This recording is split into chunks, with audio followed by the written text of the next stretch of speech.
Hey everyone, Angelo here, Hollywood filmmaker, greatest screenwriter in the history of the world, recovering hobo. And congratulations to me. Happy anniversary, because this is my 4-year anniversary in Los Angeles. It was actually May 3rd, today's May 5th, but I was busy, didn't have time. So I want to film this, reflect on what 4 years in LA has been like. I cannot believe it. Like, I feel so lucky, so proud, so happy. Been through a lot of dark stuff, been through a lot of, you know, I view really like blessings the trials I go through. Not all of them, some of them, But as far as like the more pressure, the more resistance on you, the greater the opportunity to overcome it, whatever that means. Just as far as my own wellness, my own changes. This first time growing out my hair like this, becoming a hippie or whatever you want to call it. I don't know. I forget. Is there another word I can think of? Whatever. So it's changed me so much, and it's gone so quick in a way. I mean, I love LA. The longer I live here, the more I see a lot of the problems, and some stuff it's just so disturbing and dark. It's sad, the way so many working people, homeless people are neglected and all that. And yet I see such an incredible opportunity. Like, this could be a city where people bike, people walk, people can walk the streets, take their kids in their strollers and ride scooters, skateboard everywhere on the streets and be safe. Their mobility devices, they can get on buses, I would prefer streetcars, trams, trains. Anyways, I've been really into urbanism and the more I ride my bike, the more I love it. Very passionate about urbanism for the environment and for our own well-being. Like, it's so much more pleasant without cars rattling our nerves, driving by us at 45 miles an hour, spewing metals and poisons from their exhaust pipes, crashing, just lots of crashes, lots of casualties from that are all preventable. Anyway, so that's been, but things like that have changed me so much. I never would have had that happen to me had I not lived in this apartment and lost my car down the street a few blocks. And it was well over a year ago now, about a year and a half, a little more than that. And if I had moved somewhere else in Hollywood the way I had originally intended, because I had a roommate and his girlfriend, they were really bothering me. I got a stain on my pants. I would have been comfortable parking my car. I probably would have been driving just a mile to work. It would have been such a waste, like, to have this huge financial burden and physical burden and this albatross around me, when I just never thought. It's so terrible how we just like stigmatize certain things, public transportation, riding a bike, walking, as, oh, that's what the less fortunate do, that's what the poor do. Well, there's an aspect of the way we develop the architecture of our cities and the images we put out, where, yeah, we want people to believe that that's for only people who are lesser or something. And what I realized about biking and taking transit is it's a joy. Biking foremost, it's an absolute joy. I love it more and more. Anyways, so yeah, changed a lot over the years. Become way more resilient through my discipline, through being homeless. I was homeless for 2 years while I was here, and another 6 months before that in Virginia. I've had to readapt to life indoors again. It took, like, I've never fully gotten used to it. And I'm really grateful for that in a lot of ways, because good, it's like it pushes me outdoors, pushes me to not be sedentary, and always sort of add more resistance to me to level up. And it doesn't mean be better than anyone else, it just mean progress in the things I want. And I'm never quite doing enough the way I want, whether it's my fitness or really writing. That's the big one, screenwriting. When I get stressed out, writing's the greatest thing to go to, but it's also the thing that, like, I need to make the most time for if I'm stressed about other things. Finally got into reading poetry. Do I have it out? Oh, well, you can't see it, but I started rereading some of these poems from Garrison Keillor's good compilation, both good poems, and it's just great and uplifting. learned all about what an office job is like, and being in a professional environment. Because before that, I never really worked jobs like that. I was a bouncer. What else? Warehouse worker. But that was like really short term.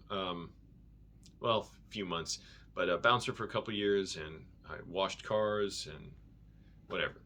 So jobs like that, just regular ordinary. I was a movie theater usher and then manager. So just like regular, kind of everyday kind of work, hard work in some cases. By far, being a movie theater manager, the hardest work I've ever done. Harder than working in a warehouse in many ways. The warehouse, yeah, physically it's exhausting. You're burning like, I don't know what, 4,000 calories a day. I could not eat enough to keep my weight. I would eat these huge meals and I lost like 15 pounds. And I'm distracted because Moist Andy keeps texting me. I gotta text him back. He's texting me something about bikes. But what can I say about how much has changed? First of all, in many ways, I'm living my best life here. What I mean by that is the people here are the people I want. It's like the sun is here. Yeah, the sun's in Virginia too, but we have a different climate here. You have the mountains, you have forests, you have beaches, you have the desert, you have the city, the urban cores, which I love. And I've come to love that more and more. I never really thought about what it would be like to actually live in the city. I had always lived in suburbs all my life. And back in Virginia, at least. And I never really understood or knew what it meant or what it was like to live in the city. And then granted, I'm not in like the most dense place. Well, actually, the Koreatown where I live is the most dense neighborhood in, I'm trying to like lean comfortably, but that looks weird, in Los Angeles. And I'm really lucky for that. I love it. We have so much public transportation here. We have the metro, so many venues within the area, movie theaters, retro movie theaters, which I love. I have not been to any of them in a while. I'm just trying to save money and time. You can get to downtown straight on the metro.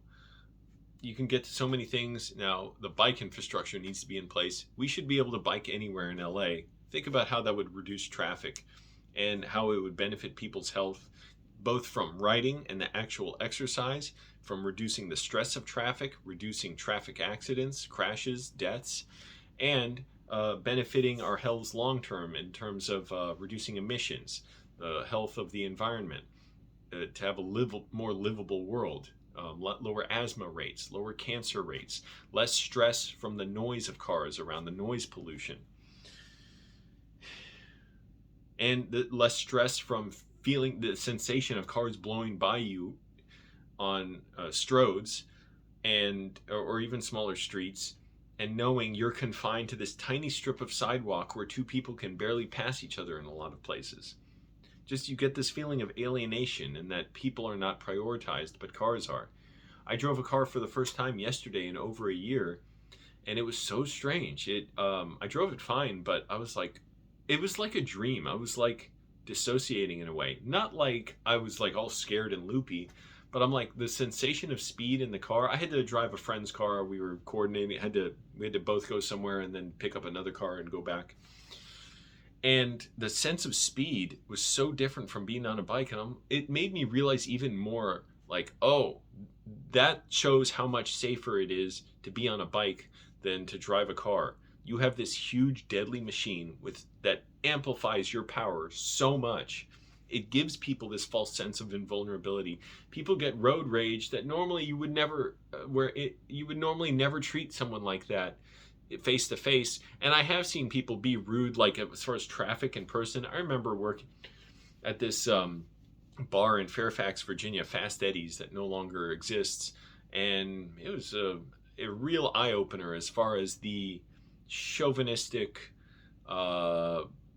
culture of, like white suburbs, the sort of, this is my domain, my fiefdom, get off my lawn, and also keep it white in the neighborhood, and racism and all that, and just male aggression and hostility. And this one older white guy was mad that this guy was walking, and he said he didn't go through the door, something on the right side for him. He's like, he shouldn't have done that. I'm like, this fucking pathetic guy. Like, this is the problem in your life? You solved all the other problems in your life. You've moved away from any people of color. Which is not a problem, but for a racist, that's that's what they consider a problem. Um, you've ostensibly got all your money problems solved. You've got your health, and you're just mad somebody's not walking in the direction that you think he should abide, because you're just used to car traffic and escalators. That's a rule, unwritten rule in the DC area. You stand on the right, you walk on the left. Oh, but this case that doesn't apply because you're just walking on the ground, so you don't just stand in place on the ground. But that to me is the kind of culture that cars foster: this atomization, this hyper competitiveness where everyone is a threat and everyone is your competition to get somewhere. And it leads people, like, in worst case scenarios, to straight up kill each other. Like, they'll just pull out guns and start shooting each other. And I hate even saying it. It's like, why bring that negativity into this video? But to me, it needs to be said to shift our perspective on what our reliance on cars is doing. And biking in LA has taught me so much. And then driving yesterday showed me that even more. I'm like, oh, a car, like, is such overkill. We needed the vehicle for video, actually, I was working on. But it's such overkill for short trips. So I was working on this music video. I'll post it when it comes out. I'm very excited about it. And I offered to get some snacks from a convenience store. And the director said, oh, do you want to take my car? I'm like, no, it's like half a mile down the road. It's fine. So you see it, like, and I rode my bike, went there, got back. Now, there was no bike infrastructure on the road. It was relatively unsafe. I'm confident enough to ride like that. I had my bright neon jacket, orange helmet. But even so, a distracted driver could easily do a lot of damage. Why do we do this to ourselves where we don't have the bike infrastructure in place? We could have more healthy cities where people would feel safe with their kids on bikes, or people who have limited vision but would feel safe riding on a bike if they were protected from traffic. And also, it would reduce the chance of an accident in that half-mile trip, reduce emissions. It's much more a pleasant experience. I love riding my bike. That just made me love riding my bike even more. And on the set where we were, it wasn't a set, it was a location, I was able to just go for, or like taxi stuff back and forth between different like parts of the shoot that were across a field because I was on my bike. So I was able to just quickly get stuff that somebody needed and quickly come back and retrieve something. So anyways, there are those benefits. I'm determined to be the movie director who directs on his bike. There's that. It's just, been an eye-opener, a whole different world. I love the people here. Like, I love being able to be around the people where I'm like, this is my world. These are the people I connect to. Because in Virginia, I was very limited in that. Because it's just a different world. There's not the film culture there is here. There are film lovers, but I was almost like laughing out of like this feeling of how pathetic and sad and like an illusion, not illusion, but how illusory everything seemed in that. It was like a facade. Like, why do we have this little city here, this little downtown? And well, it is a downtown. I don't want to put it in quotes. Downtowns are not all huge. But downtown in Arlington, Virginia, along the Clarendon Strip, or Ballston through Clarendon, and etc., through Courthouse and Roslyn. And I would just want to laugh, and go up to people who were talking and be like, what are you doing here? Like, look what's around you. It's all fake. It's not real. It's just this pretend civilization, a pretend society we have that says this is important. You have to do this. But, maybe for some people, it's not the time to think it. For some people, they realize that. For me, what it was is, I wanted to be a filmmaker. I'm going to be a real person, my real self, when I'm in a filmmaking community, when I'm around filmmakers, when I'm in the film world. And so many people here are into that. And we just it's just, I don't know how to describe it. Calling it like lightning is what I want to say. It's a little bit overkill, but it's like that. It's like I'm around my people now. And not just film people, but creatives. I love being around people who are using their wardrobe as art, and their hair as art, and they're doing whatever. They're poets, singers, actors, all that stuff. Again, you have all that in Virginia, and in DC a lot too. DC's got a lot more, I guess you could say, just my impression, like more culture, it's more dense, you have more interaction with people. definitely a lot of arts there. A lot of it to be admired. Nothing to put down about it. Just for me, it wasn't my world. It was too small. It was, and DC is a little bit of a different thing, but I was in Virginia, so yeah, close to DC, but and influenced by it a lot because like half the workers in Northern Virginia were like government contractors or government employees. No joke. Like it's an extremely high number. And so if you're there and you're not doing that, a lot of times you're just kind of like just some, what do you say, left behind person, just somebody sort of making their way small time, you know. And I never wanted to do that. I never wanted to be like a government contractor or worker. Not inherently like I didn't want to do it. It just I wanted to be a filmmaker. So I knew like that life wasn't for me. And I would be confused. I would even ask one of my friends who was a government contractor, I'm like, is this all you want with your life? Live in the suburbs, stay home, watch TV, drink beer? And he's like, yeah, that's fine. Like I kept inviting him to work on my video shoots and I didn't get it. And, you know, it's just different people have different things they want in life. But for me, I knew that wasn't for me. And it took a long time till I was like 34. Yeah, I arrived here 2019. Yeah, so I was 34. 38 now. That makes sense. That's 4 years. And it's been the best thing. And it was hard to kind of imagine too, like leaving my mom because she's the star of my YouTube channel. And and also it was just, that was so much of how we connected. And we still talk, you know, we still talk a lot. And she's trying to come here. And ultimately I want her to live here, or at least have the option of living on both coasts when she wants, and launch my screenwriting career to pay for that. I realize right now their screenwriting careers are on hiatus due to the strike. Good for the strikers. May they get their demands met. But that was kind of a hurdle to overcome and be like, okay, I'm going to leave this kind of sure thing with my mom to pursue something so much bigger. But in doing so, I'm including her in it. First of all, she's very glad for me being here. I knew she was going to be worried about me being here. But now she sees how well I'm doing, how great I'm doing here, and just how great it seems here. All the amazing events that are happening around here. She says it constantly. Angela, you're so lucky. Like, you know, our favorite entertainers are here in large part. Who am I trying to think of? Tim Heidecker, Vic Berger. I mean, so many acts. Who have I seen lately? Or a lot of the retro movies that I see here. Play amazing venues. The Rooftop at the Montalban Theater.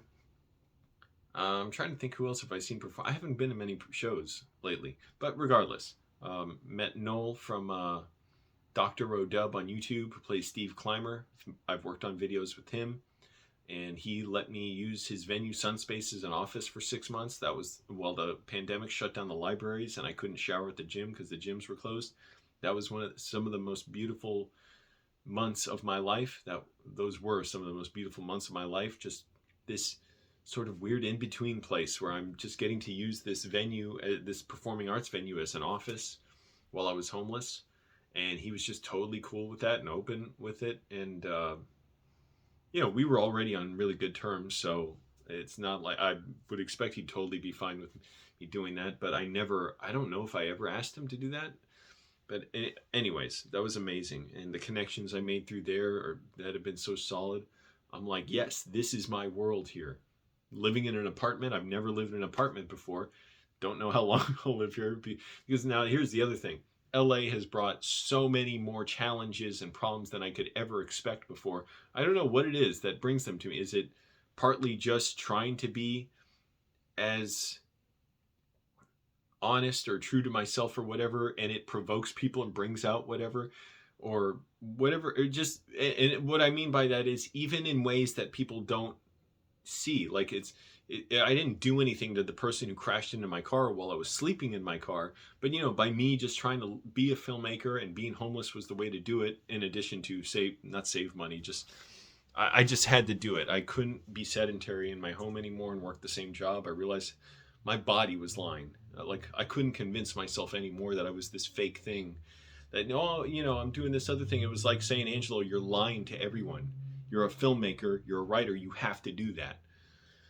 Um, or in the case that now I didn't really do it. Well, yeah, it's bigger than just a conversation between someone. It's like the scale of the universe and how we move past each other in the universe. The girl who lived here with us, who raised hell, who terrorized us, screamed, smashed stuff, threatened us. She sexually harassed me and my roommates. Uh, she didn't pay rent for a few months. Some other people didn't pay rent in the units that the guy we sublet from rents from. So now he's being evicted, which in turn means we're all being evicted. We'll see how that plays out. There's a chance they may sign over the lease to us. So if that happens, we'll have to see, because also I know they're going to jack up the rent a lot. The guy I rent from, Frankie, has been real cool about the rent, keeping it low. But also, we didn't know what was going. We didn't know he wasn't paying the full payments rent, and he full rent payments, and he owes $9,000. So I guess he's trying to dispute it, and they're trying to work it out. But they have to get him off the lease before they get me and my roommates onto it, and so then I'll see the terms. But I know, just on a practical level, it makes it easier for the property manager, the landlord, and for us living here to not have to move. It's like, is it going to be expensive? But and also it would be good to actually be on a lease, in the sense that, well, first of all landlords are dirtbags, but or like, there's no good landlord. It's an exploitative model.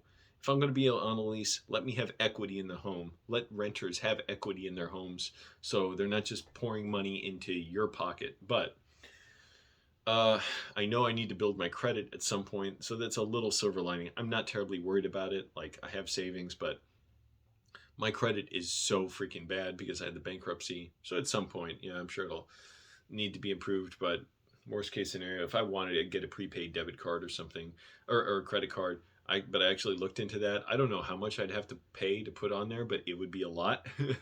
So, anyways, so I just learned a lot about being resilient and always being open. Like, I can't believe how dumb I was, how stupid I was, how foolish I was to not think, ditch the car, Angela. When you get that little inkling that something's off, which I did with my car, I was like, I'm driving 3 miles to work.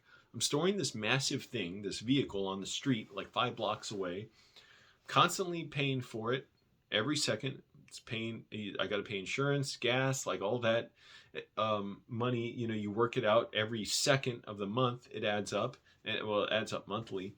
Repairs, maintenance, washing it gets so dirty around here. And then accidents, and people, someone stole the battery and had a parking ticket for that, and somebody broke the side view mirror. And also, those happen because it was on a street that's very dark at night, and there's nobody around, because it's not dense, it's not like urbanized. It's just this dark street where it's like, yeah, that's where you would want to do it without witnesses. You're less likely to do it in a well-lit place where people are out, where they walk their dogs and walk around, jog, bike. And so it's like, we build our cities like this. Those are simple, like, architectural things you could do to reduce crime, or reduce street crime, as well as add more lighting, and pay for people to have their needs met, to have homes, to have food, to have medicine, to have healthcare, mental health care, transportation. Let's get the metro built out everywhere. What was I saying? Something about cars. Yeah, how isolating they are, and spending so much on it. And that's the thing. At some point, I was thinking, like, do I really need this thing? I'm driving just 3 miles to work. But I was like, oh no, I can't get rid of my car. Well, sure enough, like, once I got rid of it, it's like, boom. Okay, Angela, there you go. Learn how to take the bus. And learned how to do that. And it turned out, taking in the morning was fine. Coming home sucked, because a lot of times it didn't show up. So I was like, oh, great. Or it was pretty crowded, and people are rude on the bus. It's weird. They want to sit on the outside seat, and I never want to ask a woman or an older person if they're on the outside seat to let me in, because that automatically looks intimidating.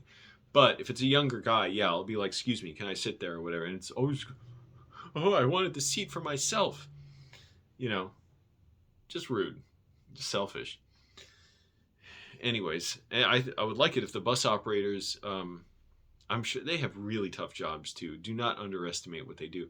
But if they had some power or authority or something to hold the bus until people started moving over and not blocking the aisle seat or the window seats. I realize that can get dicey because you have had police who try and enforce that be way overzealous and then go too far and hurt someone. There was a case where a girl sued for that because it's like the cop told her take your feet off the metro seat or something, and she wouldn't. And she was mouthing off to the cop, and I'm like, dude, don't mouth off to the police. Like, I don't know, like, I would be scared to death to do that. And regardless, that did not justify what the cop did and like really roughing her up and grabbing her and stuff. And somebody spit on the cop and whatever. And so she sued and won, and good. She should have won.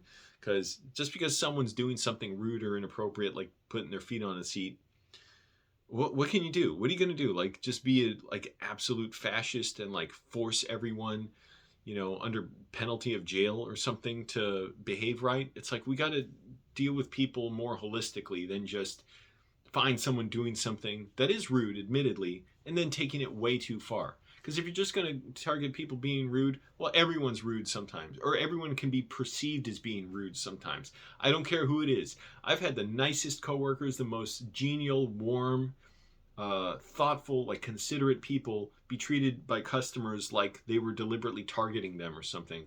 And for my very kind-hearted coworkers to just take it and be like, oh, okay, I didn't know. And it's like, yeah, they didn't, they like, how can you treat people like that? That's another thing. If you treated people in a way, like in an environment where you knew you were going to have consequences for it, I'm not saying the police should, but I'm thinking like prison, or stories I've heard where it's like, you must show the utmost respect. I'm sure not all prisons are the same. I know that. There's more stories I've heard about California prisons. I'm sure other prisons, it all varies, and it's just, dog eat dog. And it's a whole nother topic. But like, how do you not expect you may talk to the wrong person and they may take it way too far? And unless you're willing to take it all the way, like, it's not worth it. Just drop it. So people get to be rude. People get to be whatever until a certain point when it becomes necessary to like actually address it. But you have to be willing, think about it, to go all the way. Otherwise, you're just issuing empty threats and you're showing, oh, you have no character. You just want to make someone feel bad. That's all you want, is just make someone feel bad. You fucked off with your character. That's a lot of customers. Anyways, so, whoa, I'm getting all choked up. My voice is sore from being on this music video set yesterday and having to talk so much. And so, been going about 30 minutes. Like I said, been a great experience in LA. All kinds of ups, all kinds of downs. I've had some way low lows. I've been sick, been homeless, been mistreated, no need to get into the darkest stuff. But on the other hand, it's like, who am I? Who do I choose to be? I see more and more, like that. What's important is not even necessarily what you do; it's who do you choose to be. I want to know who you are. Who is that person you choose to be? That's funny. When I just do it instinctively in a way where people talk to me and it's like they assume I believe something I don't. I want to be like, who are you talking to? Like you're talking to some other guy. I'm right here. Talk to me. I don't usually confront people like that unless like we're really cool and they understand what I'm trying to say. Where I'm making clear like, hey, you're putting your own insecurity onto me or something. So, it made me learn sort of those parameters of like, people get to be people to a certain extent, but also you have to decide who you're going to be and what you're going to stand for. Anyways, been a long morning already, long day. Yesterday was a beautiful day. I was out by Highland Park shooting a music video. I'll give you a little name drop for you if you made it this far. It was with the band Cuckoo Kangaroo, and it was so much fun. It was awesome. I'll let you all know when the video comes out. I'll post it on my channel. So anyways, that was a beautiful experience too. Talk about a 4th anniversary of being in LA, how profound that was. So the other thing I'll say is 4th anniversary, actually, May 3rd, I was let go from my job. So I was like, okay, well, gotta figure out what to do now. And then to get the music video gig, and now I gotta, seek out work quickly. I'm like, okay, I knew the biggest challenges were still coming. So here we go. Like, who do I want to be? You got to meet those challenges. So anyways, Going to try and make more videos too. I don't know if I'll have time to edit them. It is so time consuming to edit videos. I got to write. That's it, everybody. I got to write. I got to get to writing.